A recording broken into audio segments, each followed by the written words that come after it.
Ya, mari kita pergi ke Antartika. Ayo, kamu punya waktu. Ingatlah untuk berpakaian hangat. Disinilah kita, di tengah-tengah dataran es seputih salju yang tak berujung. Suhu di beberapa tempat bisa mencapai titik beku -93 derajat Celcius. Saking dinginnya, jika kamu membuang air panas dari cangkir, kemungkinan besar air tersebut akan mendarat dalam bentuk es. Namun, suhu dingin ini masih tergolong panas jika dibandingkan dengan definisi nol mutlak. Para ilmuwan mengukurnya dalam skala Kelvin, di mana 0 adalah titik terendah, dan itulah mengapa tidak ada yang lebih dingin dari suhu ini.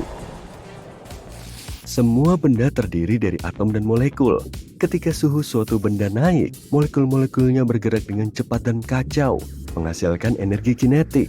Jika suhu suatu benda turun, molekul-molekulnya bergerak melambat dan energinya berkurang. Jadi, titik nol absolut adalah ketika partikel-partikel berhenti sama sekali.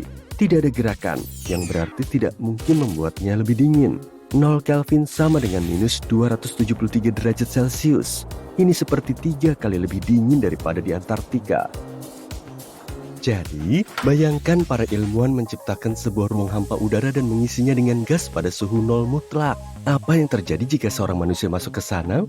Aku sih tidak bisa membayangkan hal ini berjalan dengan baik. Jadi, mari kita kirim Bob ke sini. Tapi jangan khawatir, dia adalah boneka uji tabrakan. Sedikit latar belakang terlebih dahulu. Ketika benda panas bersentuhan dengan benda dingin, molekul-molekulnya bertukar energi. Partikel yang bergerak cepat mentransfer energinya ke partikel yang bergerak lambat dan mulai memperlambat diri. Dengan demikian, pertukaran yang setara terjadi dan suhu menjadi setara. Tetapi secara default, molekul bergerak cukup lambat sampai terisi energi. Dan pada saat yang sama, jika kamu punya benda yang dipanaskan, kamu akan membutuhkan lebih banyak daya untuk mendinginkannya. Ya, ini agak membingungkan. Jadi mari kita kembali ke tempat kesenangan dimulai. Ya, jika kamu pergi ke titik nol absolut, kamu akan membeku dalam hitungan detik, karena semua molekulmu akan mulai melambat. Tapi, apa yang akan terjadi pada tubuh? Baiklah, mari kita ikuti petualangan internal Crash Dummy Bob. Pertama, pembuluh darahnya menyempit di tempat yang paling dingin. Tubuhnya mendistribusikan darah dari area yang membeku ke organ-organ vital, seperti hati, ginjal, jantung, dan otak. Ini seperti mode darurat. Tubuh manekin menyimpan energi dan darah untuk yang paling penting, dan mengambilnya dari area yang kurang penting. Kemudian, hal yang paling mengerikan dimulai. Tubuh terdiri dari miliaran sel. Ketika molekul-molekulnya bersentuhan dengan suhu dingin, mereka akan melambat dan membeku. Ingat apa yang terjadi pada air dalam keadaan beku? Keluarkan botol dari freezer dan biarkan mencair pada suhu kamar. Kamu akan melihat bahwa volume cairan akan berkurang setelah beberapa jam. Dan ketika air membeku, volumenya akan bertambah. Dan tubuh manusia lebih dari separuhnya terdiri dari air. Jadi, di dalam manekin, sel-selnya ditutupi dengan kristal es tajam yang merobek struktur internal sel. Otot dan pembuluh darah boneka itu robek. Kulitnya berubah warna menjadi biru tua, dan darahnya membeku di pembuluh darahnya. Beberapa detik lagi dan boneka itu akan membeku sepenuhnya. Suhu nol mutlak menghentikan semua proses internal. Hey, Crash Dummy Bob bilang dia ingin bersantai, tapi ini konyol. Sementara itu, molekul tidak hanya pada benda hidup, partikel ada di mana-mana, dan nol absolut juga mempengaruhi mereka.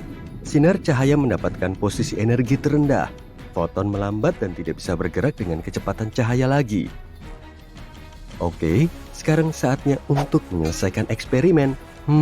Ada yang tidak beres, dan ceritanya menjadi fantastis dan hipotetis. Para ilmuwan tidak bisa menggerakkan molekul, dan partikel-partikel yang bergerak di dekatnya tidak memberikan energi.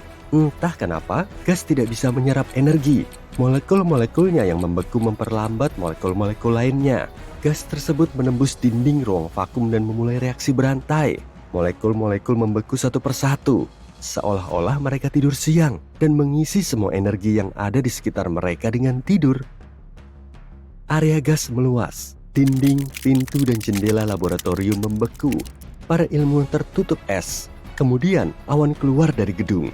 Awan itu seperti bintik putih yang terus tumbuh dan membesar. Sinar matahari bisa masuk ke sana, tapi tidak bisa bergerak ke dalam terlalu cepat. Titik nol menyelimuti rumput, pepohonan, jalan raya, dan mobil. para ilmuwan mulai membunyikan alarm segera setelah seluruh kota masuk ke dalam awan nol mutlak. Penghentian molekul yang bergerak terjadi begitu cepat, sehingga kristal es tidak memiliki waktu untuk merusak kulit dan tubuh makhluk hidup, bahkan tidak membekukan, tetapi menghentikan kehidupan yang ada. Molekul oksigen dan karbon dioksida dibekukan, udara menjadi lebih padat. Di sini, seorang pria membeku saat melompat dan tetap berada di udara. Di sini, burung yang membeku terus menggantung di udara. Benda-benda di dalam area dingin mirip dengan gambar 3D. Semuanya membeku dalam gerakan, seolah-olah seseorang mengambil tangkapan layar seumur hidup dan mencetaknya. Dan sementara awan nol mutlak terus menyebar, para ilmuwan bergegas untuk memecahkan masalah. Gas ini terus berkembang dan menyimpang ke segala arah. Jika gas tersebut menelan seluruh bumi, maka akan menghentikan semua proses kimiawi di planet kita. Dan tanpa proses-proses ini, rumah kita hanya akan menjadi batu antariksa, sepotong materi tak bernyawa yang terjebak dalam waktu. Namun, bencana yang sebenarnya akan terjadi bukan ketika ia menyelimuti seluruh permukaan bumi, tetapi ketika ia mencapai inti planet kita. Hal ini dapat menyebabkan pelepasan energi yang akan menghancurkan planet ini. Mungkin inti bumi dapat menahan suhu nol absolut. Bagaimanapun, orang tidak akan menunggu hal ini terjadi. Gas dingin bertemu dengan gunung berapi. Aliran lava mengeluarkan desisan yang memekakan telinga dan membeku. Awan hitam uap mengepul ke udara. Awan dingin menembus ke dalam gunung berapi. Tabrakan suhu dingin dan panas melepaskan energi. Gunung berapi meletus dan meluncurkan bukan bola api, tetapi es tajam dari magma yang membeku. Sementara itu, hujan lebat mulai turun di seluruh penjuru bumi. Ketika udara hangat bertabrakan dengan udara dingin akan bergerak menjauh karena kerapatannya yang lebih rendah. Cairan muncul di atmosfer dan membentuk awan. Oleh karena itu, ketika awan raksasa membekukan satu bagian planet, awan hujan membasahi bagian lainnya. Dan sekarang, para ilmuwan akhirnya menemukan solusinya. Mereka telah menciptakan gas dengan struktur molekul yang diubah yang dapat menghentikan suhu 0 Kelvin. Jadi bayangkan kamu sedang memanaskan air. Semakin kuat molekul air meningkatkan energi kinetiknya, semakin panas airnya. Molekul-molekul bergerak lebih cepat dan lebih cepat. Tetapi tidak semua partikel bergerak sama cepatnya. Beberapa di antaranya memiliki energi sedang dan lambat. Selain itu, keadaan molekul berenergi rendah lebih mungkin terjadi. Ini berarti bahwa hanya sedikit partikel yang bergerak sangat cepat dalam air panas. Distribusi partikel bermuatan rendah dan tinggi ini disebut distribusi Boltzmann. Distribusi ini ada di mana-mana, baik pada benda panas maupun dingin. Jika kita melihat benda apapun pada tingkat molekuler, kita akan melihat ada lebih banyak benda yang bergerak lambat daripada benda yang bergerak cepat. Jadi, para ilmuwan telah menemukan sebuah solusi. Mereka menciptakan gas yang bekerja berlawanan arah. Gas ini memiliki lebih banyak molekul yang bergerak di dalam gas daripada molekul yang lambat. Para ilmuwan berharap gas ini akan membangunkan partikel-partikel yang tertidur di awan nol mutlak. Jadi, dua gas bertabrakan satu sama lain.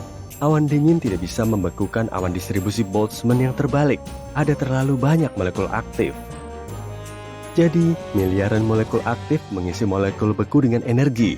Semua molekul mulai bergerak dan berbagi energi dengan molekul-molekul di sekitarnya. Objek-objek di dalam awan gas mulai terbangun. Orang-orang perlahan-lahan mulai sadar. Begitu molekul-molekul mulai bergerak minimal, mereka mulai menerima energi dari sinar matahari. Pergerakan partikel didistribusikan secara merata di antara dua awan gas, dan kehidupan kembali normal. Tatanan molekul telah dipulihkan. Benar. Dan dongeng kecil kita di sini berakhir dengan bahagia, meskipun tidak sepenuhnya dapat dipercaya. Intinya di sini, jangan khawatir.